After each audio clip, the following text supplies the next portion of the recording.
When a farmer is injured or ill and they cannot get in to get their crop planted or harvested, I mean, that is devastating because that affects their whole livelihood. That if they don't bring in the crop for the year, they have no money for the year. They need the help and they need it, and they just have that short window of time to get it done. So that's where we come in to help.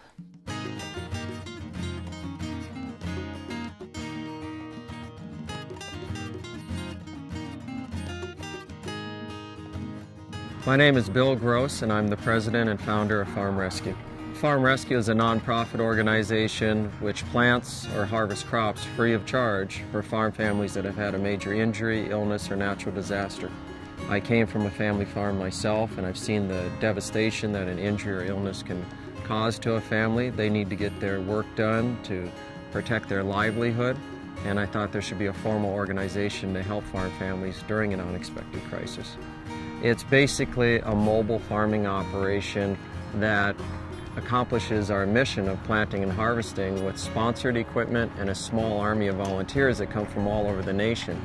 Farm Rescue operates in North Dakota, South Dakota, Minnesota, Iowa, and eastern Montana, and our hope is to grow to a larger geographical area and help even more farm families in the future. So we have a database of literally hundreds, 500 or 600 volunteers from all over that have emailed in and said, can I come and help? These are my skills. When can you fit me in? I want to come and help. Nowadays, with so many acres to do, most of these farmers, most of these neighbors don't have the time to help. So I know what happens when you can't do your work. It's just hard for the family, hard for the person, and just hard on everyone. When Farm Rescue arrives on a farmstead, the farm families have told me oftentimes that it lifts the burden off their shoulders. It's a huge relief. They know that they're going to be taken care of and that everything's going to be okay.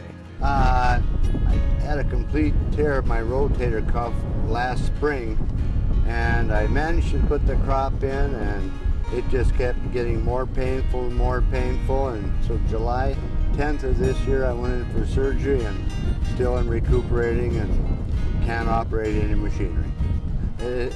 Nobody knows until you need them how helpful it really is.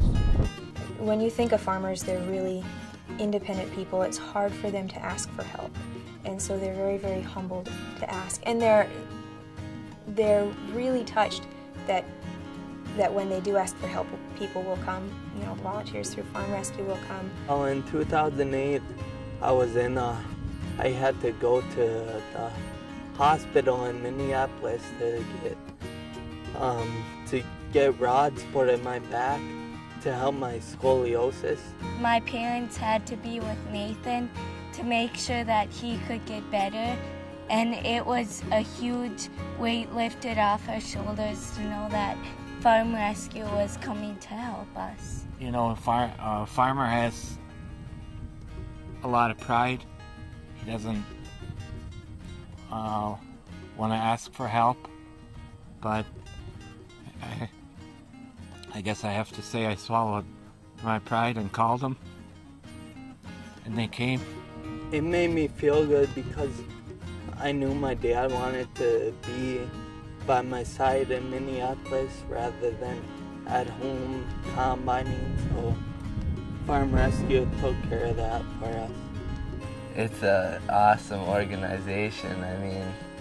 They're helping family farmers that in crisis that need help. Someday I hope if I got time and healthy enough to do it, I want to volunteer my time to Farm Rescue. Find it inspirational that we have all these volunteers that come from all over the nation and sponsors for the organization that support our mission. There's lots of hugs and tears and everything, and they're just so happy that we've came to help, and they have wonderful things to say about the volunteers and the friends they made through the whole thing, and that's really self-gratifying to know that we're doing what we're supposed to do, and the organization is a good thing.